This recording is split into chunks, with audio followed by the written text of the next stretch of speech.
Next day రేపు పట్టాభిషేకం. అయితే కైకేయి ఏం చేస్తారంటే మందర మాటలు విని రాముడు రాజు కాకూడదు, తన కొడుకే రాజు కావాలని దశరథుడిని కోరుతారు. అప్పుడు రాముడికి దశరథుడు ఆ విషయం చెప్తారు.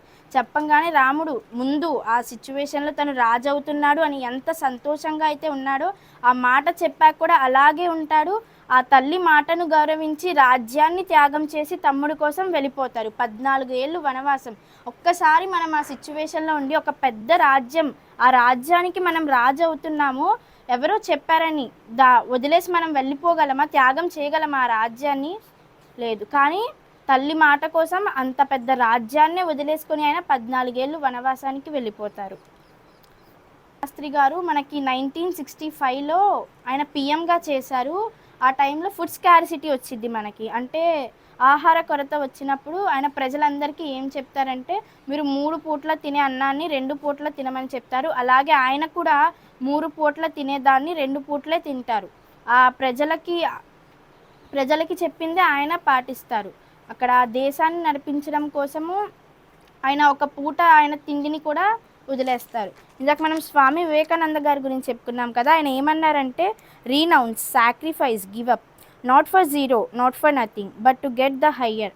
వదులుకోండి, త్యాగం చేయండి, వదిలేయండి, శూన్యం కోసం కాదు, దేనికోసం కాదు, కానీ ఉన్నతమైన వాటిని పొందడానికి. ఆయన ఏమంటున్నారంటే, సాక్రిఫైస్ చేసేయండి, త్యాగం చేసేయండి, నార్మల్గా కాదు, ఒక ఉన్నతమైన స్థాయికి చేరుకోవడానికి త్యాగం చేయమని స్వామి వివేకానంద గారు అంటున్నారు.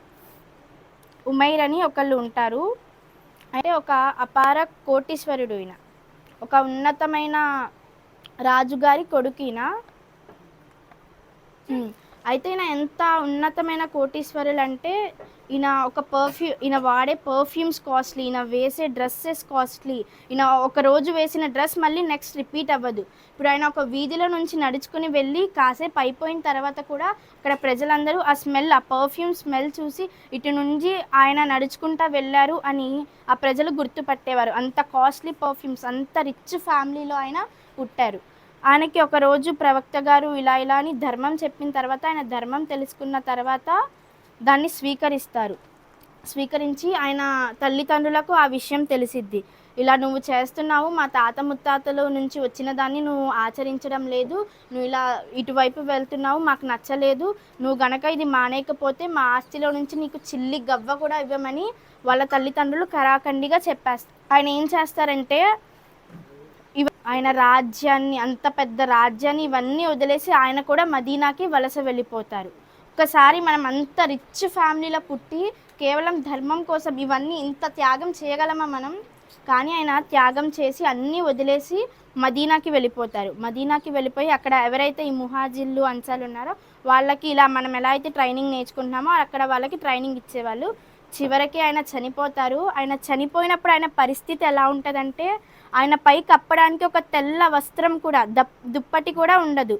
అంత రిచ్ ఫ్యామిలీలో పుట్టి ఆయన అంత కోటీశ్వరుడు అయ్యి త్యాగం చేశారు. దేన్ని అంతా త్యాగం చేసి ధర్మం కోసం వచ్చారు. చివరికి ఆయన మీద కప్పడానికి దుప్పటి కూడా లేకుండా ఉంది. ఇంకా నెక్స్ట్ వీళ్ళు ఇన్ని త్యాగాలు చేశారు కదా, ముహాజిర్లు, అన్సారులు. ఇంకా మనం శ్రీరాముడి గురించి చెప్పుకున్నాం, రాజా రామ్మోహన్ రాయ్, ఇప్పుడు ముసబ్బిబ్ బిన్ ఉమేర్ గురించి చెప్పుకున్నాం. వీళ్ళింత త్యాగం చేయగలిగారు కదా, ఏముంటుంది దీనికి మూలం? 3 విషయాలు. ఒకటి, పరలోకం ఉందని అంగీకరించాలి. రెండవది, పరలోకం ఉందని దృఢంగా నమ్మాలి. పరలోకం ఉందని చింతన చేస్తూ అడుగులు వేయాలి. ఈ 3 వాళ్ళు ఆయన అక్కడ త్యాగం చేశారంటే ఆయన లోపల ఏమనుకుని ఉంటారు, నేను ఇప్పుడు వదిలేస్తున్నాను, కానీ నేను పరలోకంలో వెళ్ళాక దీనికన్నా పెద్ద బహుమతి నాకు భగవంతుడు ప్రసాదిస్తాడు అని. రాముడు గారు అక్కడ రాజ్యాన్ని వదిలేసుకున్నాడు. ఈ రాజ్యం అశాశ్వతమైనది, శాశ్వతమైనది ఒకటి ఉందని ఆయన గ్రహించారు కాబట్టి అదంతా వదిలేశారు. ఇలా వీళ్ళందరూ ఇన్ని త్యాగాలు చేయగలిగారంటే వాళ్ళు ఏంటి, పరలోకం ఒకటి ఉందని దృఢంగా నమ్మారు వాళ్ళు. అందుకే దానికోసం చింతన చేస్తూ అడుగులు వేస్తూ ఇవన్నీ త్యాగం చేయగలిగారు.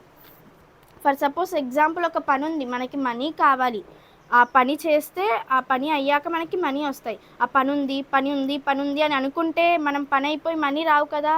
అలాగే ఆ పని ఉందని దాన్ని నమ్మి వెళ్ళి ఆ పని చేస్తేనే మనకు డబ్బులు వస్తాయి. అలాగే పరలోకం ఉందని దృఢంగా నమ్మి దానికోసం అడుగులు వేయాలి.